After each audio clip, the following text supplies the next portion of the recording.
Bum bum bum bum bum bum bum bum. Yes, the Ryoko triplets, of which there's only two of. We finally find the truth about them. What the fuck, man? I bet you're more pissed off at the Heisei versus Showa movie more than you were a week ago. You know, it's not every day that, when have we ever killed off a main cast member so quickly? Mm-hmm. There has been moments where like they go away or they come back later, but never once have we officially killed off someone like within not even hitting the 10 episode mark. Yeah, at least with V3, they kind of gave us a fake out that they killed off Ichigo and Nigo, but again, it's a fake out. They show up later. I mean, in all honesty, I kind of wondered, okay, so where is this gonna go and what exactly is that? Not to mention, I'm like, okay, one died, one kind of just got just obliterated. Yeah.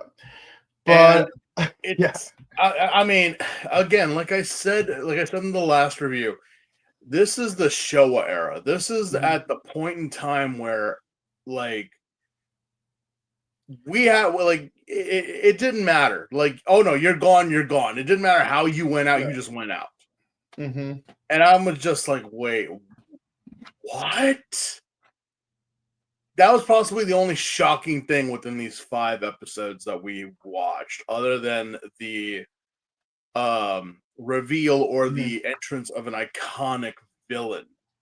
Yeah, a villain so iconic that our magenta homeboy ends up having to face him. Of all people. Of all people. I'm just like, for some reason, this guy just keeps popping up in so many other properties. Just because, he's such a badass. But also, what is with these episodes? Just, oh my god. The level of just like, you know what? It's a free-for-all. That's it. That's all. We're endangering children. We're kidnapping them. We're making them do things that they shouldn't be doing. We're making them take their own lives. Oh yeah, yeah. No, I was gonna make a Frankie Muniz joke because of the show The Rookie. But I'm like, wow. Yeah, no, you don't get this nowadays. You sure as hell don't get this nowadays. Yeah. But yeah, why are we here again? That's right. We're here to discuss Kamen Rider X episodes 6 through 10. Yes, where we say goodbye to certain focus characters and hello to the major villain of the first half of the season. You have to ask yourself what was the design process in making some of these monsters, making some of these generals, because at times it's like, okay, I get the whole Greek Roman pantheon that we've been facing since episode 5. Dealing with certain monsters from mythology and even some gods. Yeah. And I'm just like, okay, well, there's got to be a theme in every rider. But now it's like, are you guys even trying? Because I kind of was like, wait, this is who I think it is? Huh. Yeah. Okay. Yeah. So one thing I do find interesting is the design for Icarus specifically, because I feel like, I mean, I know we're in 74. I know this is like way in the past, but yeah, I was getting some Jetman vibes looking at Icarus. Yeah, but what I find really interesting about Icarus specifically is His design kind of reminds me of a Yummy from Kamen Rider It O's. does, doesn't it? It's like one of Onk's Yamis.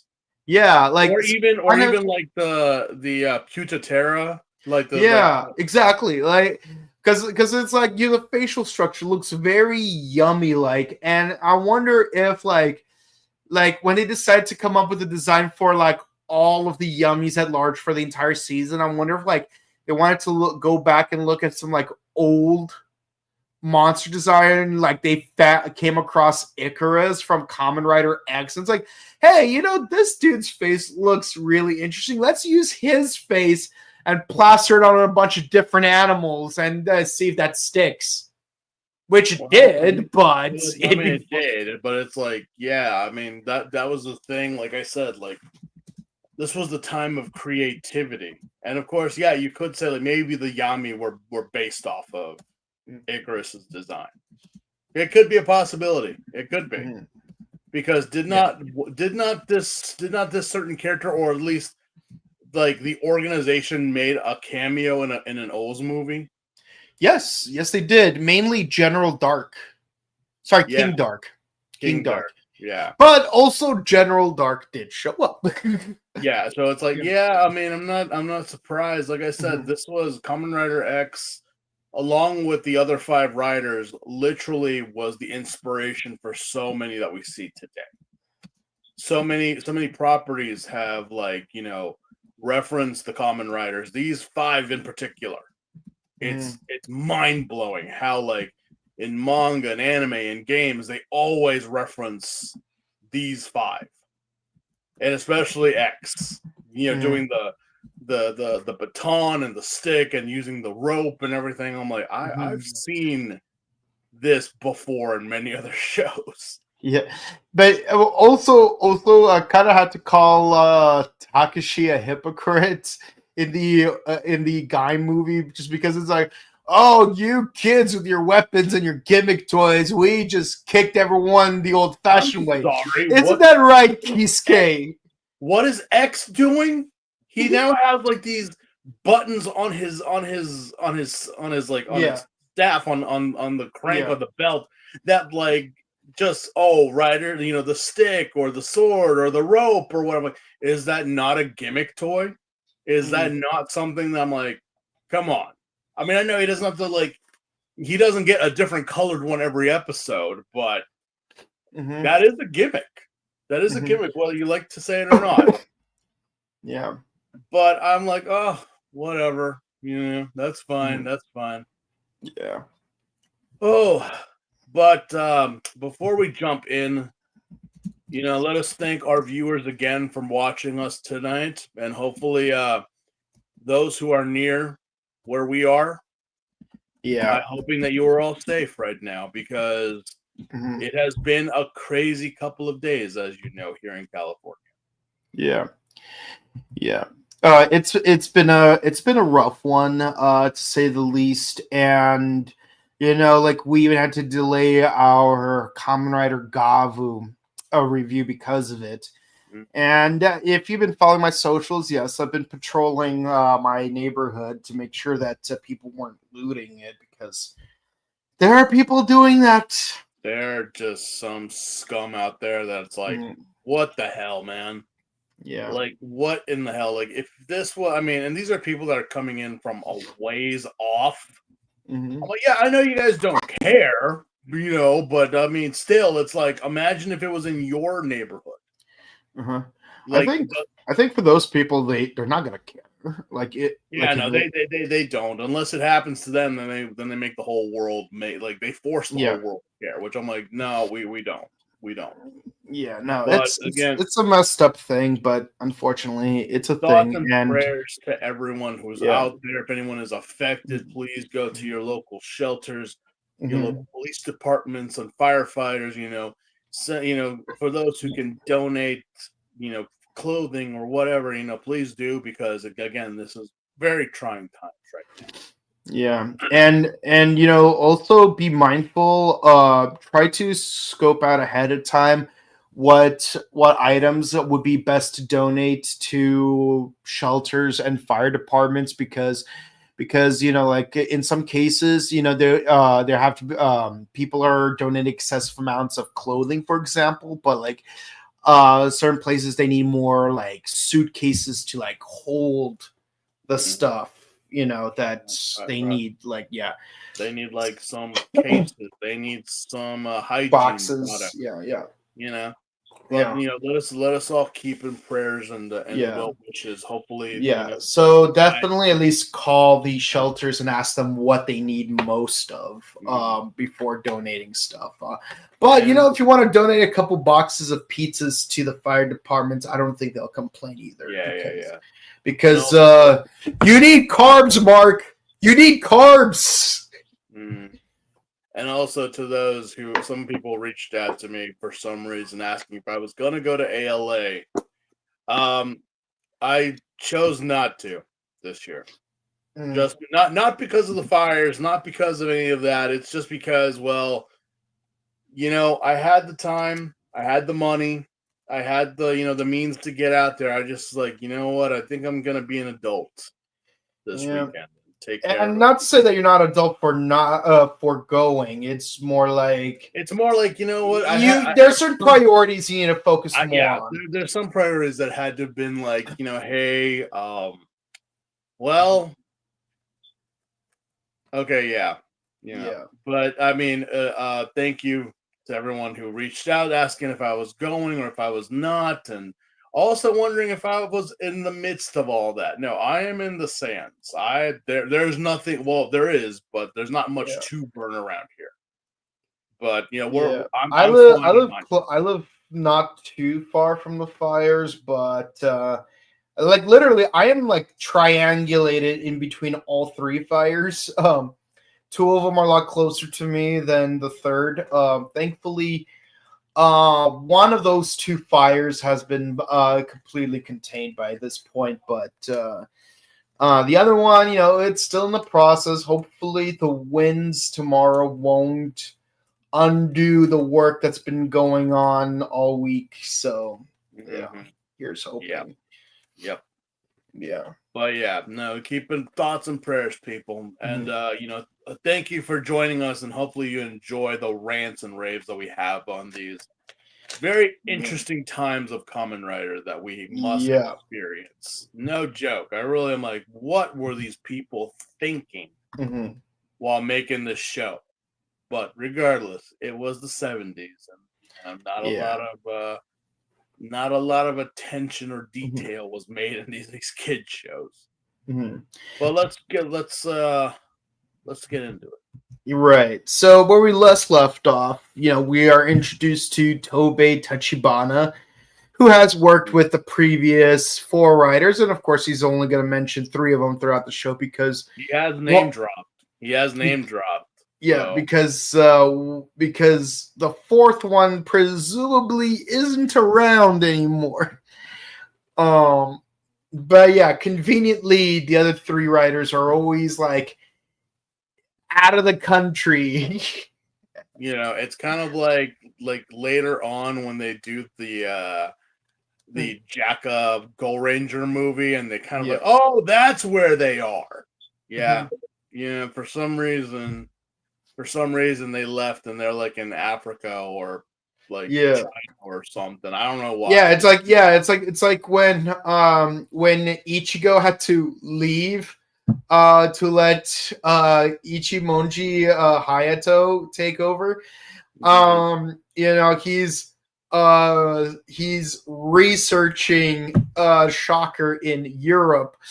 And yes, I did use quotation marks around Europe because God knows where he really is. And then like when you get to Kamen Rider Black RX, you get 4 whole episodes where Black RX and 3 other civilians are just doing their darnest to fight Crisis Empire, and then the other 10 riders are like all the way in Arizona. And they're very specific. They're in Arizona. Where in Arizona? I don't know. It's pretty wide. I mean, they're in Arizona, United States, training to fight the Crisis Empire. I don't know why you need a train. The Crisis Empire is like right there. You, like, why not use the actual Crisis foot soldiers as the training dummies? You know what? I don't know. It's like, hey, like, it's kind of like certain Sentais where it's like, where, like, oh, they were training in California or they were training in Colorado. Oh yeah, Shinken Pink is off in Hawaii. Yeah, it's just like, why?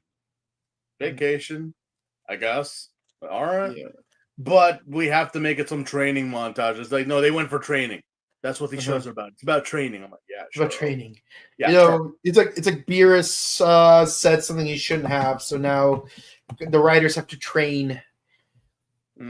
Yeah. So we get a bunch of construction workers carrying fireworks for a gender reveal party, and one of them goes off early. Okay, so what the hell were these idiots carrying that it was like just nonchalantly just carrying them? And it's like, guys, it's like, run! That literally blows up but leaves intact the side of the mountain. I don't know what this stuff was. Was it rocket fuel? Was it nitroglycerin? Was it some type of experimental, like military grade explosives? I don't know. But apparently it was enough to knock a bus off and kill the parents of a little girl. In a blaze of glory. We killed parents in this episode. Yeah. Literally killed an entire busload of people. Yeah, and of course that creates the opportunity for Kisuke to empathize with this little girl because your parents are dead. Yeah, so are mine. My dad's dead too. Let's join the club. My dad my dad's AI clone went to get cigarettes. I was so insufferable. My AI dad literally killed himself. Yeah. Okay. Yeah, it's just like, okay, yeah. I mean, I guess this little girl is gonna be around. I guess for an episode because. Well, Kisuke takes her to Tachibana-san, and I guess he adopted her. I guess you're not gonna call the police. You're not gonna let. There's no like lost child center like in Boom Boomger. Nothing. No. Okay. Fine. And it's like, I know God has something to do with this. No, you don't really. You don't say. Those Cal Arts students are at it again. The fiends. No joke. They're the ones that caused that explosion. It's like we need to create this explosion in order to get Star versus the forces of evil, reinstated for another 2 seasons. I have no goddamn idea why they were carrying those boxes on some random side of the road. Just carrying them. That's it. Like there was no transportation. There was nowhere for you to take. You can use like at least like a U-Haul or something. Were you guys doing like the Master Roshi training, but instead of milk bottles, you were carrying these bombs in case you drop your head? It's like at least in episode 5 when they had that that secret tunnel, at least they had, it's like that. It's like that one song, secret tunnel, government of darkness using the secret tunnel. Nope. At least that would have also made sense for you guys to have a Minotaur because the kaijin for this is a Minotaur, right? Disguised as a construction worker. Yes. Yeah, the construction worker. Yeah. But at least with the Minotaur, he's got the whole labyrinth thing. So it's like, secret tunnel. But the thing is that, like, I mean, I know my mythology, but I was even like, okay, so the Minotaur is at a construction site, and he did this. Why? You know, it would have made more sense if he There's had a made, simple explanation for that. if there was a labyrinth or something that he was trying to protect, as the Minotaur does. But no, it's just like he's just a bad guy, and he's just working in demolition. He just does that. That's it. Because well, the little girl goes and tries to like call out to her parents, but it's like for some reason this little girl is the key to this whole episode, because it's like she was just mourning her parents. Tachibana gave her flowers to go to her parents' grave and to mourn. It's like, what? Why are you guys focused on this kid? Just some random little girl that's like, oh, well, you know, we can get the Kamen Rider out. The Kamen Rider's looking for you guys.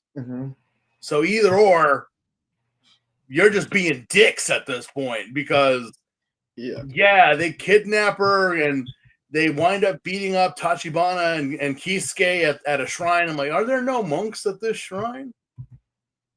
Ryoko shows up again in a tight leather outfit and that bob, and just like, I don't know what it is you're doing, Ryoko. I really don't. I don't get what you're here, what you're trying to do, but it just doesn't make sense. And it's like she randomly shows up, so now Kisuke has to drive after her because they start chucking rocks because he just happened to show up. I'm like, you guys gonna do anything to stop him? No, you just threw a couple of rocks and that's it, and then calling it a day. You're all getting your asses kicked, and then the Minotaur shows up and just, you know, be the dick, and you leave us on a semi cliffhanger. Is the Kamen Rider going to get run over by this bulldozer? No. Let me remind you, this is Cal Arts, not University of Chicago. Yeah, you know, at least University of Chicago, you would have, you know, you would have had Jason Narvi as one of the professors. I'm pretty sure he would come up with a much better plan. After all, I mean, he was very tenacious in his attempt to find out the true identities of the Power Rangers. No, I know. And, well, I gotta say, it's so suspenseful that the Kamen Rider gets, like, literally in a rock and a hard place only to throw his stick and cause the bulldozer to just rear a hard left. Which I'm like, what was that thing not like an inch away from your body, and it just okay.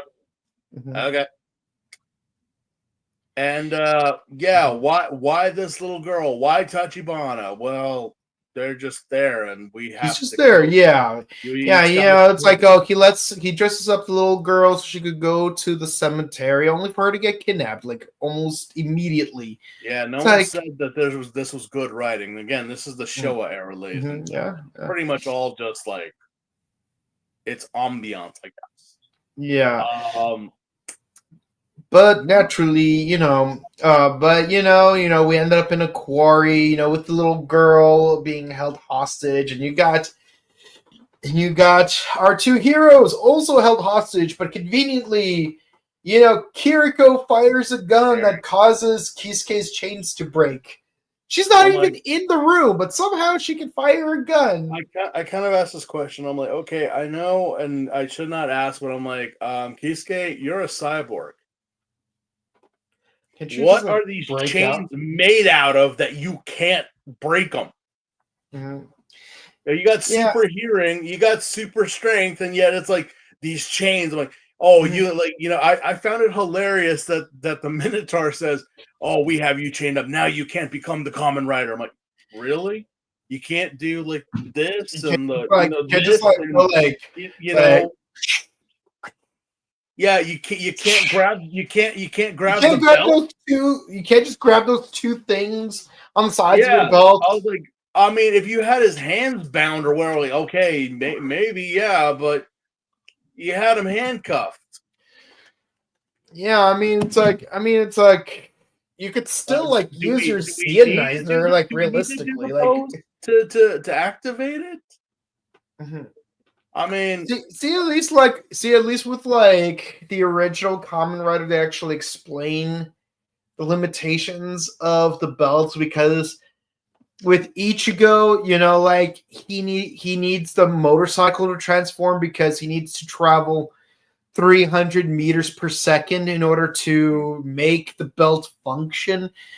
And when it comes to Hayato, it's like he's been improved. His rider technology has been improved further from Ichigo's, where by doing his rider pose, like the turbulence of his arm creates a 300 meter per second gust of wind that would allow him to transform without using a motorcycle. Naturally, when Ichigo comes back later on, he gets improvements needed to do the same thing. So basically, it's kind of like Ghost Rider, where what's his name? Johnny Blaze has someone's knocking on my door. Yeah. So it's basically kind of like Ghost Rider, where Johnny Blaze only has certain powers that Ghost Rider is known for. But then when you have the second Ghost Rider, Danny Ketch, Danny gets additional powers that Johnny did not have, like the ability to transform his motorcycle and the ability to use pen and stare. That's right. Johnny was not able to use the pen and stare. But then afterwards, when Johnny comes back, he gains all of Danny's powers off screen or off panel, depending on how you refer to it being in a comic book. But, with that in mind, it's like, it's kind of weird when you get like the second guy having better powers than the first guy, and the first guy comes back with all the powers of the second guy without any explanation whatsoever. We must upgrade, no joke. Yeah. But Yeah. even so, it was kind of like V3. It's like, okay, like 1 and 2 kind of combined their belts to make V3's belts, basically. So he has all of 1 and 2's powers combined. Obviously, Rider Man's powers are very much different because he turned himself into a cyborg. Yeah. Sorry, girls. I'm like, again, not much happened in this episode other than like the rider fight, and then the Minotaur gets turned into foam and then blows up. Oh yeah. And after that, it's like, what happened to the little girl? No one cares. As soon as the monster blows up, we're riding off into the sunset. We're literally riding off. I'm like, wait, so where's Tachibana? Where's the little girl? And it's like, no, next episode. I'm like, yeah. Okay. So this time it's not just a narration while he's like standing in the beach and then end credits. No, here he's actually riding off. He does a wheelie and everything. I don't know where he's riding off to, but he's riding off. But it's like, next episode. And I'm like, okay, next episode. Next, Tsuzuku, next episode. Where Tachibana? Where's the little girl? What little girl? Okay. So I thought we might have. I don't know. Yeah. So episode 7, we got a bunch of Frankie Muniz fans jumping off buildings. And in case you're wondering why I'm referencing Frankie Muniz, well, if you've ever watched the show The Rookie, here's the thing. I was kind of wondering. Okay, so what is going on here? What is it? Some kind of it is mind control, but. Well, here's the thing. We never really get solidified until they say it. It's like, no, there's been 22, 23 deaths from jumping off of X amount of height. Like, apparently these kids just jumped off. And I'm like, are you telling me that this episode is all about suicide? No, it's not suicide. They were actually told to do it. It's not like they wanted to do it. They just did it, and, they're dead. Mm-hmm. But they had this whole belief that they could fly. Yep. Did someone spike the Kool-Aid? They're all wearing like these white robes, and we actually see See, this is what I love about the writing for The Rookie, because it's like you got this false alarm that there's going to be this giant missile attack about to hit LA, and then And like, oh, and like it just so happens that in one of the like subplots, it's like, oh, Angie and Wes like find a bunch of people in white robes, like about to jump. It's like, oh yeah, because Jedediah told us that our ascension is today, and it just so happens that conveniently there's going to be a rocket attack on the same day. Very conveniently, two completely unrelated things. It just conveniently, because of the missile attack, because of the missile warning, it's like, oh yeah, no, this verifies that what Jedediah said is true. And then a season later, we have like a true crime episode where it's like this Jedediah guy is actually Frankie Muniz, who like apparently he had a script for a movie which got misinterpreted as a manifesto for a cult, and then things had to double down, triple down, quadruple down, to the point that like, oh yeah, no, like things got really out of hand. No, didn't they? But the thing is that we're made to, or it's framed up that apparently, well, it's God. God is up to no good. Phrasing there. Yeah, someone or something is causing the kids to jump off, but we're blaming this scientist whose daughter died, and thinking that his experiments on these kids caused them to jump off these buildings or wherever it is they jump off of, because they just believe they can fly. And it's like, again, we're like, well, see, this is where the writing kind of sucked. It's like we already kind of knew that there was a God agent behind it, but so there's not really a shocker when the doctor's like, I know it's my fault. Like, no, it's not. It's not your fault. It's not your fault. Or is it? You know, it's Toucan Sam. Toucan Sam stole his Fruit Loops. Like, you know, they're always after me Lucky Charms. This would be Onk. This would be like Playboy Onk is like, you know, like just, I don't know. He's just killing kids because it's fun. Damn bird. Yeah, and turns out the kids that are being tricked into jumping off buildings, like it turns out they were part of an experiment to make humans more intelligent. So I used a kindergarten full of orphans. I'm like, why does this feel familiar? Again, with the kindergarten full of orphans, I'm like, yeah, let us piss in God's eye. Why don't we? Yeah. Why don't we just like, you know what? I just not for naught, but I'm like, that's a trope that really, I'm like, wait, you know, we're watching a tokusatsu show. Why? Because there's it's like, you know, clearly Toucan Sam basically tells all these kids, life is frail, life is limited, so think about true life. Yeah, Toucan Sam is like, follow your nose. Yeah, literally, they jump off. It's like, what if Toucan Sam told you to follow your nose off the side of a building? Then I would follow my nose off the side of the building. They did it. What do you think is going to happen? But apparently there's one more person who's still alive. Out of these 24, it's a young girl, and apparently she's very like distressed and distraught because her friend, who was the daughter to the doctor, has died, and then she's being comforted by this guy who apparently is not an experiment, but just like a close family friend. And just a real quick, just a big disclaimer, while we are making a lot of jokes about this, you know, just remember, if you need help in real life, call 988.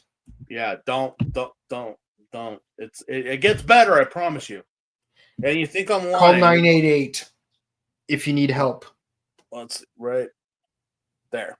I promise you, it gets better. I promise you, it does. But yeah, no. Not to mention, we get to see this bird, which is Icarus. Yeah, it's Icarus. Now, if you know the story of Icarus, flew too close to the sun, which doesn't make too much sense because if anything, he would freeze to death. But you know, the Greeks, they did not understand the concept of the science. Like, I mean, in this episode, I'm going to point it out. Yeah. But we get to see the Icarus in a human form, as they all do, but we don't really know who it is until later on, because I'm like, wait, we see him trying to like stop someone from stopping the girl from jumping off, but then it's like, okay, but we never see we only see a silhouette of them as they're talking to. What was the gimmick that God was using to talk with this thing? I know with the Minotaur, it was a safety. One of those Buddha coin things. Let me ask this question also. Why the hell do we have these things with glowing eyes, or they're glowing as they're talking, but there's a damn tape player right next to it or somewhere adjacent? That's like, then why use the item? Why not just send the fucking tape recorder, the tape message that blows up as well as this thing? Yeah, I know some of these things have a hard-on for Mission Impossible, but I'm like, guys, you could send the tape recorder. The tape recorder is gonna blow up anyway, so there's no proof. But why did you? Oh yeah, we sent this Dharma doll with it as well, just because. Why? I think it just looks cool. But it blows up. The tape recorder blows up first, and then the Dharma doll does. Yeah. What's the deal with the Dharma doll then? I legitimately think it looks cool. It's evil. All right. Evil. Yeah. But it's we should have gotten that freaking Billy and Mandy Secret Snake Club clip of that. They like but being like when the message or like the whatever item it is, it blows up. We should play it. It should be like agenda, dun dun dun. Agenda. I'm like, that's literally what was playing in my head. I was like, oh god, this is so dumb. But anyway, we find out who the Icarus is, and I was like, it's the boyfriend. Yeah. It's the boyfriend. I should have noticed because of the damn hair. I was like, no, that's too easy. That's too easy. It's too easy. It can't be the boyfriend. If it was the doctor, I'd be like, so you're playing innocent. Yeah, but turns out I'm too drop dead gorgeous. He's got that freaking Garfunkel hair. That was just like, oh, now I know you're evil. Hello, darkness, my old friend. I'm gonna make you jump off again. Oh, yeah. Yeah, this guy was totally rocking the Garfunkel. But for some reason, our sweet, sweet girl just can't or doesn't know about it, while everyone else has figured it out. I don't know. How much more simpler? Hello. How much more is there to tell you, honey? I mean, like you gave him a souvenir. He brainwashes you. They save you, but you still are like, where's my boyfriend? Where is he? Oh, but I love how they put more effort to make him likable with the white flowers. The minute he started talking about white flowers and transcending, I was like, it's you, isn't it? It's so you. It's so you. And I was like, well, okay. Well, the hair was a dead giveaway, I guess, but still. This Icarus looks a lot like you mentioned earlier. It was like a Yami from Oz. Yeah, it really does. Like, the bird motif and like the face, it screams a Yami. It really does.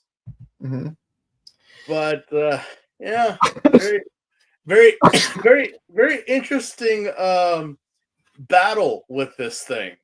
A lot of showing off that flying prop that they do. A lot of loops and a lot of gliding and whatnot. I'm like, right. And we find out that the crank, the hand crank, actually has buttons now. Yeah, because the Kamen Rider uses his Kamen Rider rope to lasso the bird. Yeah, and then he gave him a rider kick. Oh, but before we go into that, I want to talk about the girlfriend for a second, because because when she goes to like jump off the side of the train, the bridge to the train station, it's like, yeah, naturally Kiriko shows up to like stop her, which is great. But if you notice, Ryoko shows up too, and she's like, "Oh wait, Kiriko's here. Okay, run." Why? I mean, I know, like, apparently Ryoko doesn't like hurting kids. Where were you with the other 23? Yeah. Where were you? Oh no, not this one. You're a little bit late, darling.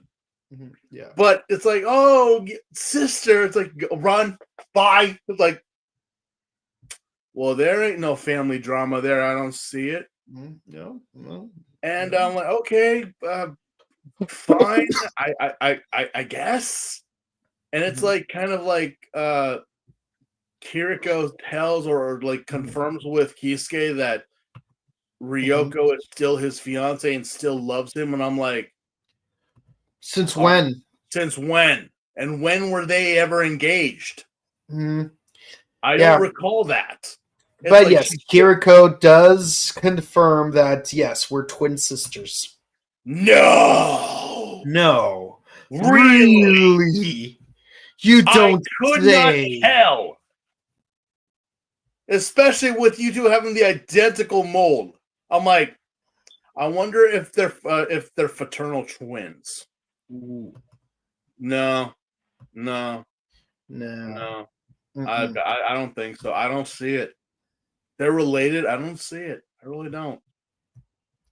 Okay. No. But yeah, for some reason, Ryoko tried to save the girl, and I'm like, why? Wouldn't that get you in trouble with God? Wouldn't it? I'm like, what? I don't know. But yeah, Kisuke fights the bird and gives it a rider kick, but that's not enough. Kisuke literally launches the bird into the sun, which the sun is like 98 million miles away. Mm-hmm. You launch the bird, it just blows up. I'm like, how fast or how hard did you throw that bird? Apparently fast and hard enough. I'm like, man, don't ever play baseball with Gene Kisuke. He'll totally break the sound barrier because he threw that bird so far and so far. I'm like, yeah, well, as we all know, the story of Icarus is that he got too close to the sun, and well, you know, those homemade crafting, those DIY projects on YouTube about crafting things, and when I'm like, when you get too hot, like, they don't really work. Mm-hmm. But it's like finally the girl realizes that the Icarus, the monster that killed all of her friends, and her best friend was actually her boyfriend, and she took it pretty well. Mm-hmm. I'm like, she was a mess throughout the whole show, like just crying and bawling. But then afterwards, she's like, so he was the Icarus. I'm like, should tissue? No? You're okay with this? You're fine with this? So like,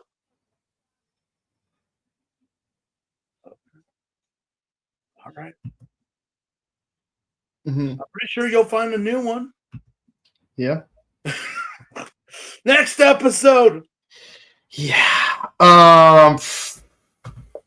Next episode. Yep. This is where our Ryoko versus Kiriko story meets its climax. Oh boy.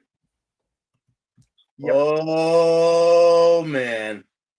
It was kind of a late night last night, and I was watching these episodes because I was like, I'm having a full day tomorrow, so I don't know if I'll have time to watch all of it. I kid you not. I was kind of falling asleep, but I get to that part where like it woke me up. I'm like, what? Yeah. I was like, no, go back. What did I miss? What the hell did I miss? And it's like everything. Imagine they killed Mai in episode 12. Imagine they killed Mai in episode 11. Imagine they killed Misora and Sawa again between episode 11 and 15. Imagine them killing like Koyomi, Hina, Mari. Well, no one gives a shit about Mio. Imagine they just died like right off the bat. Like that, just like what? But they're part of the main story. They're part of the main cast. Don't care. Mm-hmm. Don't care. I think we're paying her double for doing 2 roles, so we have to cut. We have to cut back. I'm like, yeah. Okay. I wonder if there's like a reason because, like, they could have just killed off Kiriko and then just have. Yeah, that's what I thought. I was like, okay, they're gonna kill off Kiriko, but it's like when I first watched this season, like what 4 or 5 years? No, yeah, 4 or 5 years ago. Like I myself thought it's like, oh, so like are we gonna do like a thing where like Ryoko will be the good guy full time? Nope. No. Because so the Kaijin in this is Atlas. Yep. Right? He's got a giant globe and everything. He's got a big globe. The Titan Atlas that holds that is punished by the gods to hold the earth for all eternity. Mm-hmm. And he carries a big globe. Literally carries a big globe around with him. I'm like, okay. That must not suck. But for some reason,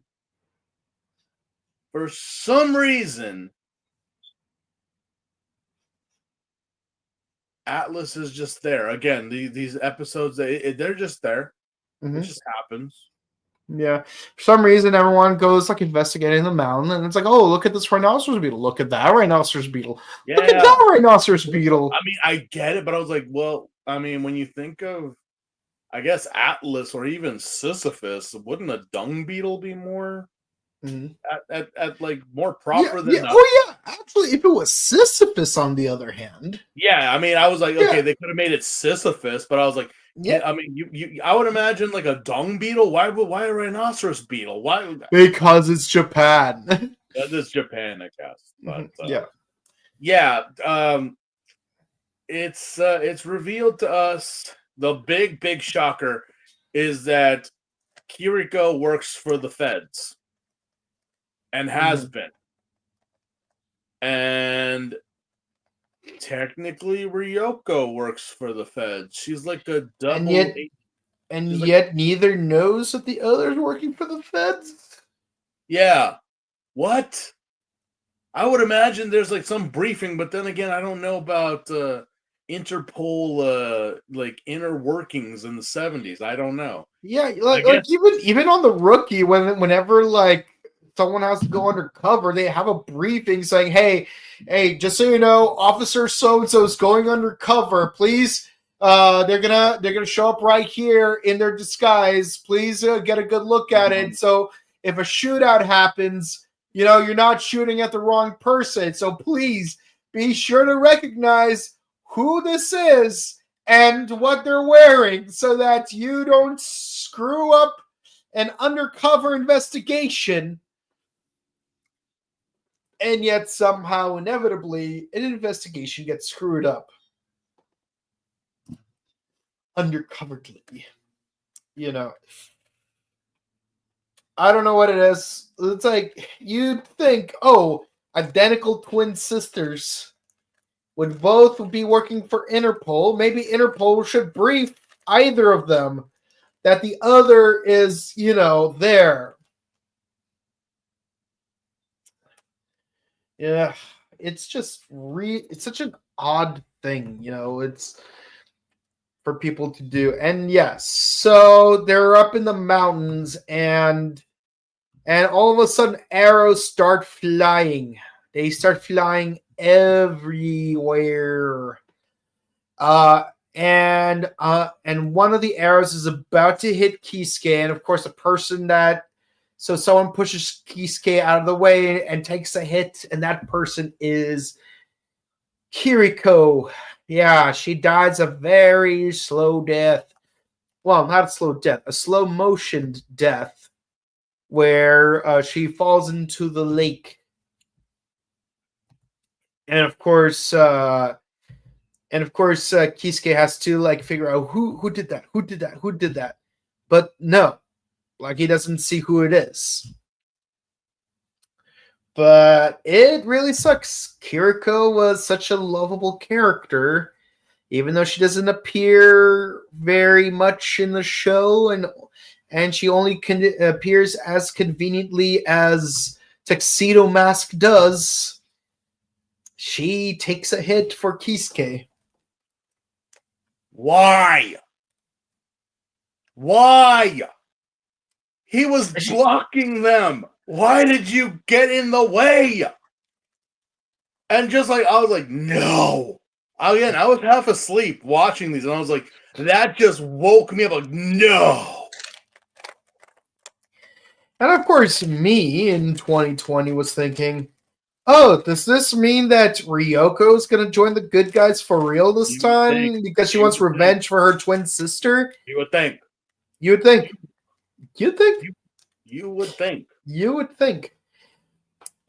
And of course, Kisuke transforms in order to figure out who did it. He fights a bunch of Cal Arts students, but no one owns up to it. Only to, like, Ryoko gets hurt, and we find out that I guess she's bionic too? Mm-hmm. And that there's a bomb in her arm? And she's like, I have to go. I have to, like, blah, because if not, you'll be caught in the explosion. I'm like, wait. Are you telling me there's an actual bomb, or like there's a tracking device or something? No, there's an actual bomb. Uh-huh. Kiriko just got shot. Mm-hmm. This bitch got blown up. Yes. Well, like, to be fair, she was shooting at what's his name? Kisuke, but conveniently every shot missed. Yeah, apparently it also gets revealed that, I was working for the feds. I was an inner agent, but my sister didn't know about it, and I didn't know that she was here, and blah, blah, blah. I'm like, man, you guys really suck being spies, don't you? Mm-hmm. Whoever is your agency, I'm like, man, you guys really suck. Yeah, and even when Kisuke confronted her earlier, he's like, Kisuke, I don't want to talk about Kiriko right now. This is really upsetting. Someday we will laugh about this. And she shoots at his leg to scare him off. Just to get him off. And then it's that's pretty much the major thing that happened was both Ryuko and Kiriko are dead. In the same episode. Mm-hmm. Not even like, oh, she dies, I must avenge my sister, or blah, blah, blah. No, just in the same go. I'm guessing they're like, you know what? We're paying her double to do these two characters. We have to really just get her out. Yeah. But at least Ryoko sacrificed herself the same way that Kiriko did by taking one of those darts for the little kid who was tied up to a tree. I guess. But she still blows up though. Like you'd think you'd think having, and again, no, did you mention that Atlas kind of confronted Ryuko and kind of was like, are you sure you're on our side? Because it'd be a rather shame if you weren't. Yeah, so it's like, of course I'm on your side. Why would you think that? I don't know. Yeah, totally. Right. Yeah. And again, even the battle with Atlas was not that great because apparently his weakness is his shoulder. Yep, just like the real Atlas. Yeah, just like the real Atlas. So, it's one thing about these Greek gods and demigods. I'm like, for all their strength and all their power, and they're built like tanks. They have the durability of the Death Star. Mm-hmm. There's one little opening about a meter big that just, if you get it right, they're dead. If you really think about it, the Baudelaire orphans from Lemony Snicket's series of unfortunate events could easily defeat the government of darkness if you think about it. I mean, like, look at all these, like, yeah, because Klaus just has to read up on Greek mythology and tell his sisters, hey, Alice's weakness is his shoulder, Achilles' weakness is his ankle, Hercules' weakness is his ego. And then Violet's gonna make some kind of invention to ensnare them, and then Sonny has to finish them off by biting them at their weak spot. Yeah, no, I just why? I mean, well, again, that's like, did you guys not read? I mean, this is a good time to bone up on Homer's The Odyssey. Yep. Especially since earlier we did get the Cyclops. Yeah, no joke. Like, now it is time for you to read The Odyssey. Mm-hmm. Bone up on your hell. Let's watch a couple of old Ray Harryhausen movies. Let's watch that Canadian show, Mythic Warriors, Guardians of the Legend.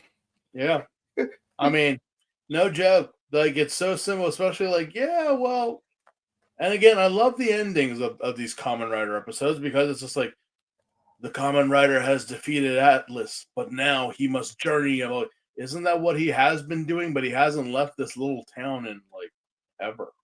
Yeah. Where is he journeying to? Because he always goes back to Tachibana. I'm like, I don't know where he's journeying to. It's not like, it's like you're trying to make it sound like the Incredible Hulk, where at the end of every show, it's like he's not wandering. He's still. It's kind of like if Gaim. It's like, oh yeah, Gaim, but he's the constant wanderer, but he's wandering in Zawami City. Where is he? Well, to be fair, he is also wandering in Helheim. But I'm like, he's sticking in the same areas. He's not really like, it isn't like other Kamen Riders where he's going from town to town and it just happens. It just all happens in this one spot. Mm-hmm. Yeah. But yeah. So what now? We finally get a two-parter. Yeah. I'm like, what happens now, guys? Because we just became a total sausage fest. Time for the Louisiana hot link. Oh, yeah. No joke. Who's this strapping young stud who looks like a young Carl Esteban from The Wrath of Khan? Oh, you mean Ricardo Montalbano? Yeah. Literally, I was like, wait, is that Khan? Is that Khan? Where's Billy Shatner? Khan! But yeah, who is this guy? He's an icon, apparently. Yeah, so this dude, so first we get a bunch of villagers on a bridge, and they are met with Achilles! To be honest, is one of the better designs this season. I mean, if you want, Achilles was a warrior, and I'm like, how the hell could you? I'm surprised. Again, I was like, well, you didn't just get a guy like dressed up with a helmet and a Roman outfit. You did something for it, which was pretty good. I liked it.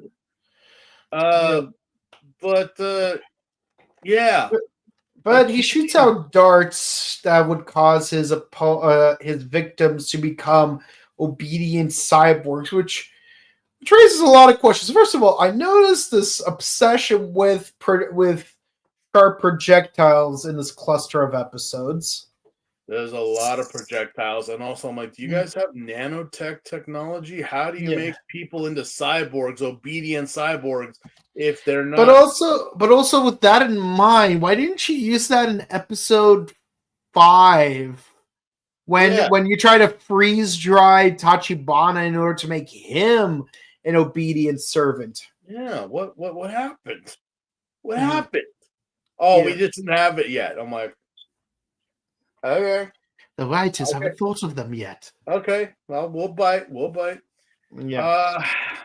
Of course, Achilles is confronted by a very attractive, demure individual who is revealed to be none other than Apollo Geist. And if you don't know who Apollo is, he's pretty much the guy that makes the sunrise. He's the sun god in Greek mythology. Sun god. He's the sun god, literally the sun god. Not to be confused with another sun god who happens to be very wacky, loony toony.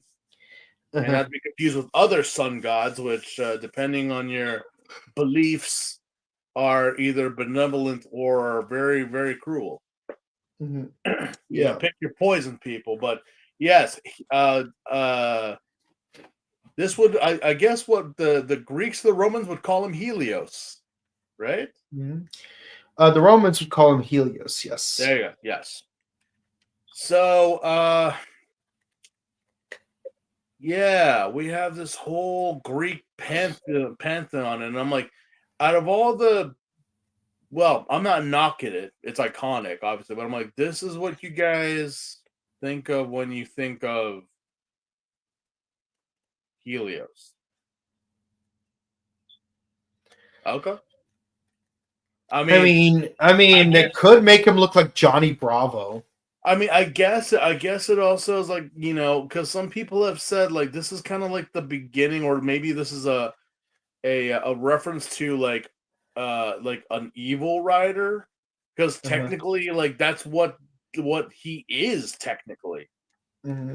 He's like their version of Kamen Rider X, but he's not insect themed. He's just like another super badass cyborg, like, you know, like what Kikaider and Hikaider would technically be. I mean, what exactly is the original Kamen Rider? Because isn't he supposed to also just be a random shocker combatant? Yeah. So yeah, I mean, that's pretty much what this character is. Apollo is just that.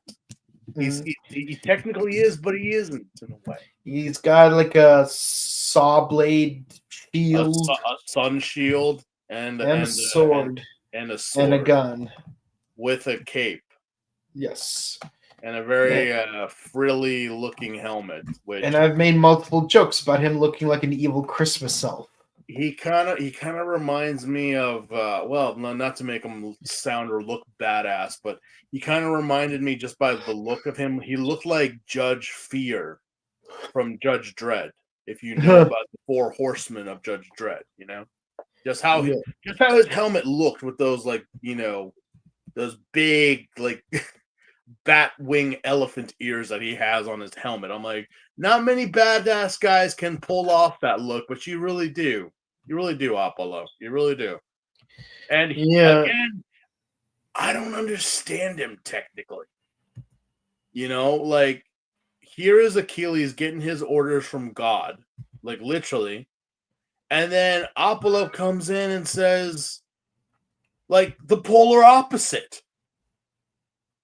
But it's like, isn't your goal to, like, conquer the people and stop the Kamen Rider? Why are you telling him to not get involved with the Kamen Rider? We are a secret club because of our agenda.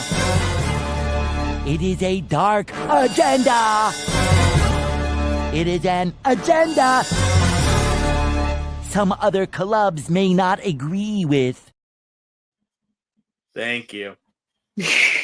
Thank you. No, that's literally God right there, ladies and gentlemen. Because with Apollo, it's like he's telling Achilles to do what he has to do, but it's like, don't get involved with the Kamen Rider. But the Kamen Rider's gonna get involved, but you got to keep a cool head, Apollo, or you, Achilles, because if you don't, he might actually remember high school literature and remember about your weakness. Which, if you don't know Achilles, his heel. His Achilles tendon is his weak point. As Danny DeVito once said, that Meshuggah heel of his. I'm just like, yeah. Which is crazy. We got Hercules before Achilles, and Achilles came before Hercules in these old stories, you know? So, yeah.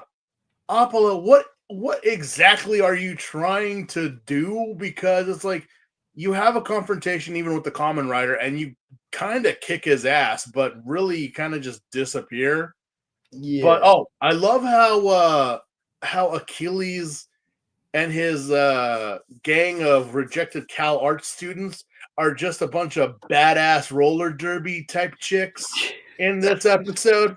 That's one of the funniest parts about it. It's the roller derby. It's like I'm like, they're riding around in skates, and there's a like part where he even catches up to Tachibana while he's driving a car with the little girl. It's like, what are these rocket skates or what the heck? It's like, either that Tachibana's got it in first gear that this thing isn't even going like 5 or 10 miles an hour. See, at least in what's it called? Spider-Man Rocket Racer is using stolen illegal technology to augment his skateboard. Yeah. I mean, can you imagine getting like the Hobgoblin's glider and just riding around in it, and some kid with some piece of shit skateboard is literally passing you? Mm-hmm. That's what that was. I was like, what? I mean, you guys look fierce. You really do. But roller skates? Okay.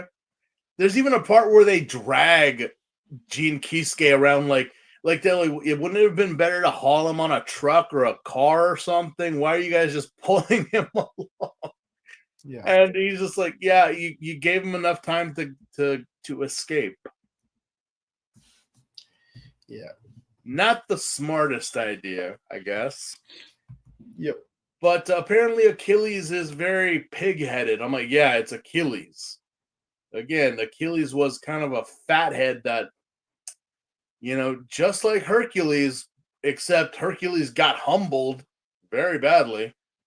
Achilles really didn't find any challenges or any, everything that was thrown at him was like, it was nothing. And the same with this guy. It's like he doesn't see any as a threat, but here comes Apollo and tells him, hey, you really need to calm down and focus on what you're doing, because if not, I'm gonna kill you. Mm-hmm. Even so, even God is like, what are you doing? Why aren't you supposed to? Like, I know what I'm doing. I'm a general here, so let me. It's like, well, then I'll let you leave it to your judgment. Yeah, that's what I thought. Really scary in upper management, right? Like, this is like the boss yelling at the supervisor, and the supervisor's like, motherfucker, did you really come down here? Sorry, I'm gonna go back upstairs now. Yeah, you do that. You do that. I'll take care of it from here. That's like, okay. Are we sure that Apollo's not the boss? I know he's not, but I mean, at this point, it's like he's wearing the pants in the organization. Yeah, he literally is. But yeah, this is a two-parter because even so, not much happened in the first part other than Kisuke fails to rescue the little girl. Apollo. Oh yeah, the one steals the little girl. Brainwashed. Yeah, and then it's like, and then he's like, I failed. I'm not good enough. Where are those 3 guys that you keep talking about? They're out of the country. Now don't be a little wuss, or even I'm gonna have to go to get a pack of cigarettes and share them with those 3 guys.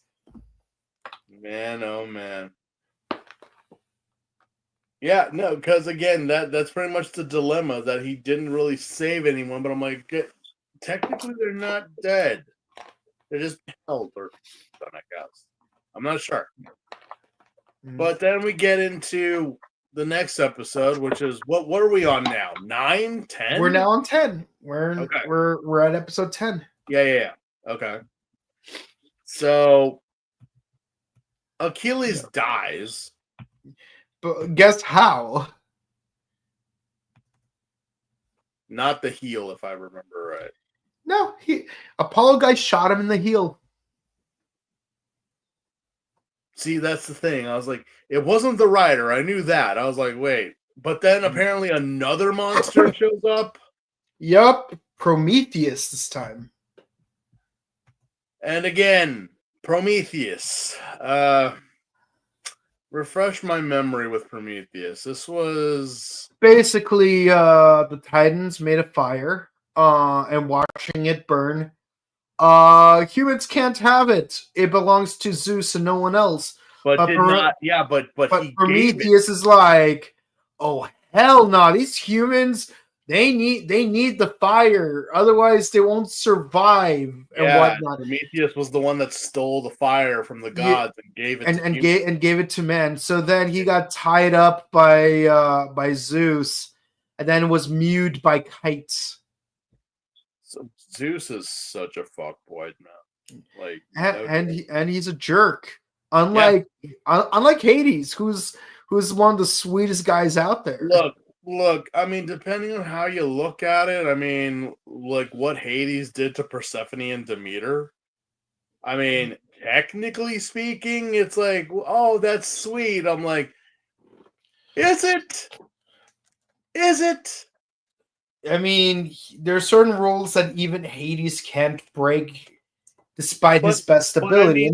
I mean, the thing is that I'm like, okay, well, the goth guy got the really hot looking cheerleader chick, I guess. Mm-hmm. And again, if you believe it or not, both Persephone and Demeter are the representation of the Virgo.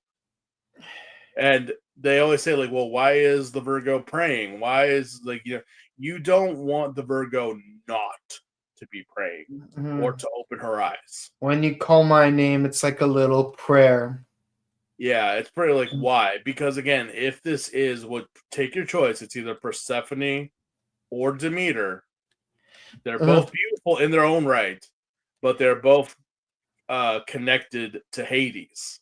Yeah, well, more or less. But I know that Hades definitely had the hots for Persephone, but Demeter didn't want that. Demeter was like, no, I don't want this emo kid to love my niece. My niece is a cheerleader. She deserves the best. She deserves Apollo. She deserves even Ares. She deserves a jock.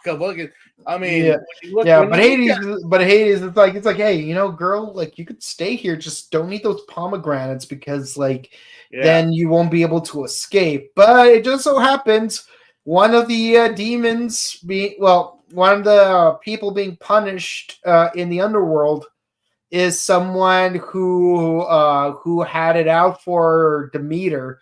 So he wanted to get revenge by tricking Persephone into eating one of the pomegranates, which unfortunately he succeeded. And of course, Hades, rightfully so, smited that bastard.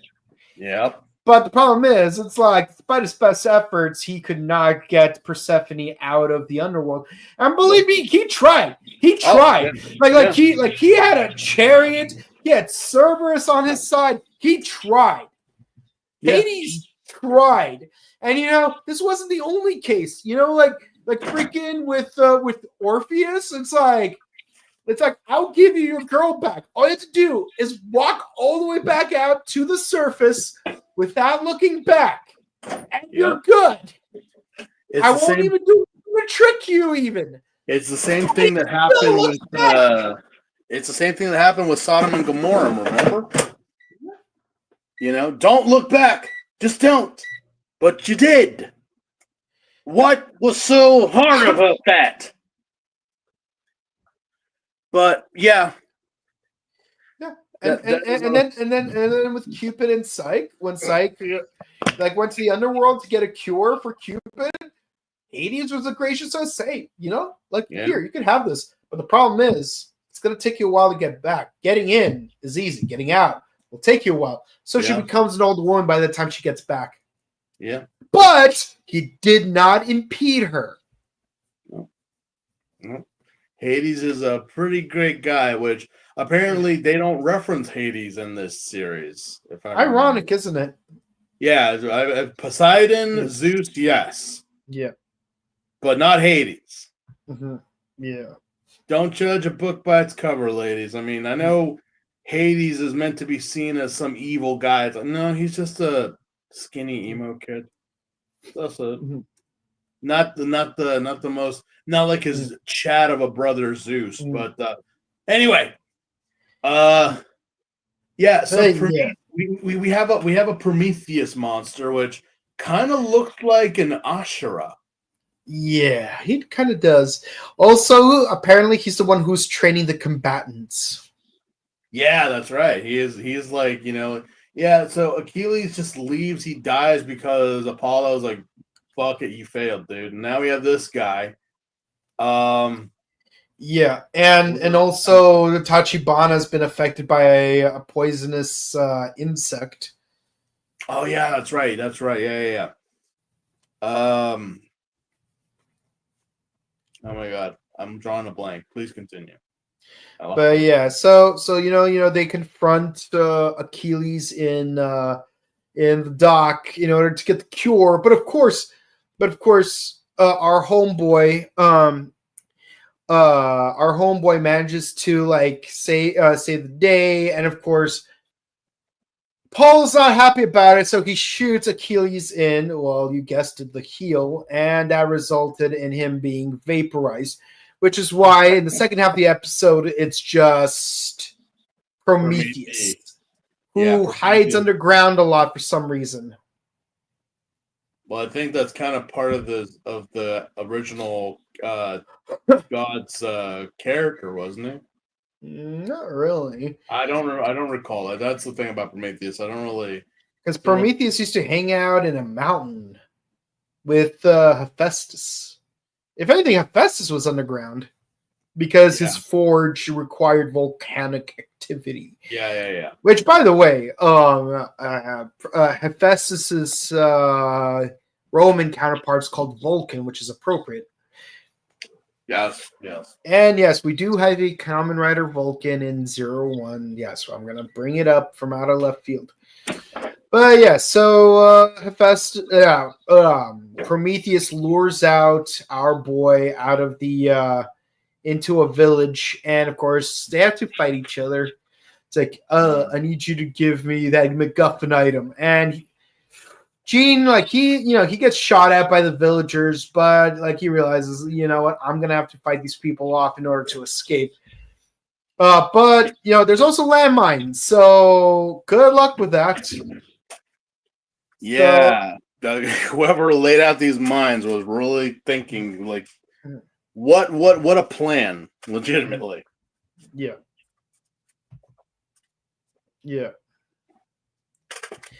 But yeah, so even Apollo Guys is like, hey, what's going on here? Oh, I don't need you. Gene's already like tied up. You can go leave. What? Yeah, go leave. No one needs you, Apollo. Go leave. Now. Prometheus tells this to Apollo. No joke. Mm-hmm. Yeah. But yeah, that wound up biting in the ass, now didn't it? Yeah, because turns out Gene was only pretending to be knocked out. He hypnotized himself to make it appear as though he's asleep. Not sure how that works. I'm guessing it's like the hypnosis that Icarus used, but not a very strong one. Yeah. But of course, like he breaks out very easily. Oh, so now it's easy for you to break out.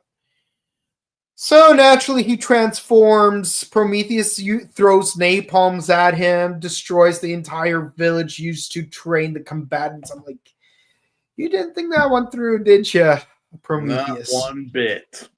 No. Not one bit. Yeah, they chase after his motorcycle, and it's like, wait, the motorcycle? There's no rider in the motorcycle. Where'd he go? It's like, surprise, mother! What are you chasing?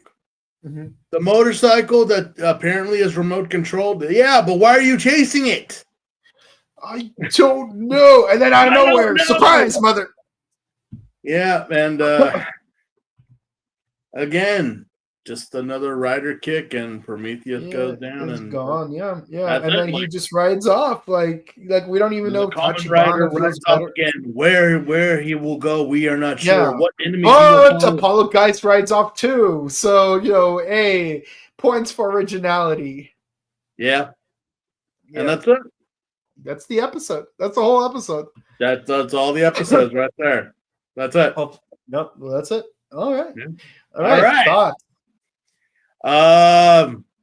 again, I said, like, this is the Showa era was pretty much just episodic creative designs, and story-wise, not a lot goes on in these series, I guess that kind of what tells a lot of people, like, they don't go back to watch the old. But again, it's entertaining because it's just turn off your mind and watch. Like, what happened to the little girl? Don't think about it. Well, why did Kyoko and Ryoko die? Don't think about it. What? Like, will Tachibana get cured of his poison? Don't think about it. Don't think about it. Who's the bald guy? Don't think about it. We're not even going to bring it up. We're probably not even going to talk about it. Nothing like, Yeah. But. Don't think about it. Just shush. Just quiet. Just enjoy. 25 more episodes in the movie. That's 25 more episodes in the movie. Just watch, because we're apparently from the Greek pantheon. We're gonna start bringing in apparent famous villains from history. For some reason. Yes, and cross them with animals like Beetle Lupin or Toad Goemon, and I'm just gonna leave it at that. Yeah. Stay tuned for that one, because oh boy. Yeah, no. Now Beetle Lupin's gonna be an annoying episode to discuss for reasons. Well, you're gonna see when you watch that episode. Yep. Yeah. But yeah. Score. I feel nothing for Ryuko and Ryoko dying. Yeah. I was just like, what? I'm just shocked that you're like, wow, you killed off a main character so quickly. Didn't even give us any type of like world building. You just, nope, they're gone. Again, turn off your brain and just watch it. It's fun entertainment, I'm not gonna lie, but if you're looking for plot, for story, for some type of go watch Fies. Go watch Fies. You're not gonna get it from here. And that's the thing with most Showa writers, is that even like later on, like in the 80s and even somewhat into the 90s, you watch these specials or these series and it was like, okay, this is the goal, but then it changes throughout the. So wait, the goal was this, but you guys don't even care about that anymore because this. It's like, yeah. Yep. So what was the point of this whole thing? Nothing really. Nothing really. Just wanted to experiment. I mean, I give these episodes like a 6.9 because other than what happened with Ryuko and Kyoko, there's really nothing here that, I mean, it's not obviously the introduction of Apollo, but it's kind of like, yeah, I mean, shocking as like, oh, we're killing kids left and right. We're murdering people left and right. That's right there. But when there's no plot, there's no story, there's no structure, it's kind of like, next week this is not even going to matter. The only thing that matters now is that Apollo's here and the Kamen Rider will fight him. Yeah, for me, I have to say that episode 6 was definitely one of the weaker episodes because it was nothing burger of an episode. Like, it's just like episodes 3 and 4, but like at least with episode 4, it's like, oh, there's like a twinge of questioning Ryoko's motivations. Episode 7 was probably the strongest of the episodes, so I give that one a 9. Because there it's like, oh, we get to learn more about Ryoko and Kiriko, and we get a great villain. But then episode 8, it's like, I like the monster design, but Kiriko and Yoko both die in such a nonchalant kind of way that it doesn't seem to affect Kisuke moving forward. So, like, at best, I could give it an 8. At best. Like episode 9, it's like, oh, Kiriko, Yoko, who's that? I don't know who that is. Who are they again? Do I need to care who they are? And like I'm guessing maybe something happened with the actress where like she had to leave and like they can't have her play either of the two roles anymore. Because if for whatever reason, like even if it was like a budget thing where it's like, oh, we can only pay you to play one character, which most likely the case, they could have just killed off Kiriko and have her be Ryoko the whole time, or kill off Ryoko and have her be Kiriko the whole time. But to kill off both characters in the same episode, I'm thinking something had to be done involving the actress herself, like behind the scenes, kind of like Takashi Hongo, because Master Fujioka, like he got a severe injury, so they needed to have a reason to like write him off the show. Yeah, because he was recovering because he really got his ass kicked on that one.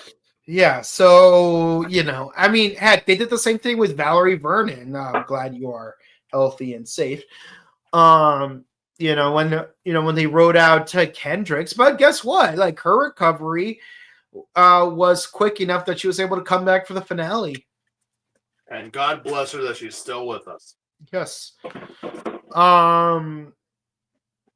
Yeah, no, she's a wonderful person. Episodes 9 and 10, I had to give them like 8 across the board because I like that it's a 2-parter. I like that you got Apollo Guides finally showing up. I just wish they did more with the character in his introductory episode, because the only thing we got so far out of him is the fact that, oh yeah, no, like he's so menacing that even like King Dark doesn't question his motivations when his instructions contradict King Dark's. Yeah, go figure with that. I kind of was like, wait a minute, isn't King Dark like the big bad, the guy that you don't want to mess with? But here's Apollo, and he's just like, let me do my thing. Okay, Chuck, don't worry. I got your back. Don't worry about it. Like, why? But I'd say Prometheus was definitely the weakest villain in this whole bunch. I mean, it was Medusa last week. Now it's Prometheus. Yeah, and I wanted to cheer for Prometheus because, as far as Greek mythology goes, I adore Prometheus, the character. But like here, it's like to Achilles' credit, he had a whole episode and a half. And the only reason he died was because Apollo killed him. You'd think if we're going to replace if we're going to replace Achilles with the guy who's training the combatants, he would put up a bigger fight. Or at least make this a 3-parter. Nope. He dies in half an episode like a punk. Mind you, he doesn't even show up until after the eye catch. Yep. All right, let us know what you guys thought of the episodes. Please do.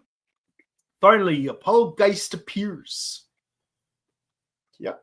He's a badass. I will say. He came out just like any other badass. Yeah. Let's see more of that badassery. You'd think Ryoko would stay a good guy for a few episodes before finally dying. I would think so, as story-wise would dictate, but yeah, no. I'm gonna look into that. I'm gonna see why this happened. I think it's a behind the scenes. If I had to guess, it's a behind the scenes thing involving the actress. For some reason, she has to leave production abruptly. That's the only thing I could think of that would make any logical sense to kill off both characters in the same episode. Kind of puts the whole Masato dying in Takumi's arms scene into perspective. Yeah, I enjoyed that though. See, I enjoyed that too, but again, like I get where you're coming from, because it's like, because you had the whole scene where Kisuke is like having that conversation with Takumi. It's like I lost my dad. My AI clone of my dad quit. Went out for a pack of cigarettes. My fiance tried to kill me. Then it's revealed that both my fiance and her identical twin sister, both got killed in the same episode. And I made a kid cry. But you're upset because your racist arch nemesis died from fighting an orphanage, who's your best friend, by the way. Very true. Why are you upset, Takumi? Takumi was not the smartest. I mean, at least with the whole, like, his hand turning into sand thing made more sense. Takumi was not the brightest bulb in the bunch. Yeah. Okay, because again, Mari would get hurt, wouldn't care. Keitaro would get hurt, wouldn't care. Everyone else would get hurt or something would happen. He wouldn't even he would go be the loner. But Misato, for some reason, I'm like, fine. Fine. Be that way. Fine. Okay, I get it. Mari, you deserve way better. You should totally go off with Kiba. Yeah. You totally did. Had he not died. Yeah. Yeah. Justice for Yuka. Oh, Yuka. Well, you're right. The Minotaur and Cyclops should switch places. Yeah. Yeah. I mean, change the labyrinth or something, but yeah. Yeah, the government of darkness is not the boss of me now. Oh, it's certainly not the boss of what's his name? Apollo Geist, apparently. Yeah. Yeah, for some reason, the government of darkness is just it's a shit show of a government. You have elected officials that no one gives a shit about. You have people who are in minor positions now taking leadership roles and taking them to the extreme. Yeah. And where did these guys learn to govern a country? The United States? No, just the state of California. Remove $7 million from the LA Fire Department's budget every year for 6 years, and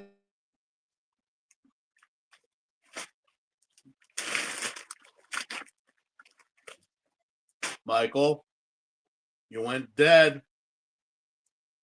You went quiet.